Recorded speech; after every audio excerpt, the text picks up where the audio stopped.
qu'un cri est devenu le bruitage le plus connu et populaire de la pop culture. Alors je ne suis certes pas un cri, mais vous pouvez tout de même vous abonner à ma chaîne, et peut-être qu'un jour je deviendrai aussi connu et populaire dans la pop culture.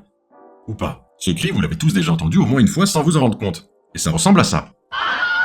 Apparemment, c'est l'acteur et musicien Sheb Wooley qui en est l'auteur. Il a été utilisé pour la toute première fois dans Les Aventures du Capitaine Wyatt en 1951. Après ce film, l'enregistrement a été archivé dans la bibliothèque d'effets sonores du studio Warner Bros. Et a ensuite été utilisé exclusivement dans leur production. Le cri a été popularisé par Ben Burt, sound designer de la saga Star Wars, qui l'utilisa dans les films. Le son se nommait à l'origine Homme se faisant dévorer par un alligator, et il le rebaptisa Cri Wilhelm en référence au film La Charge de la Rivière Rouge de 1953, où le soldat Wilhelm pousse un cri en recevant une flèche dans la jambe. Ce film correspond à sa troisième utilisation connue, et sa première utilisation officielle à partir de la bibliothèque de son de Warner Bros. Depuis ce jour, il a été répertorié dans 568 films en 2022. Et là, je ne parle que de films puisqu'il est aussi présent dans tout type de médias confondus. L'une de ses dernières utilisations vient de l'adaptation live de One Piece. Maintenant, vous vous amuserez à essayer de le repérer un peu partout. Maintenant, vous saurez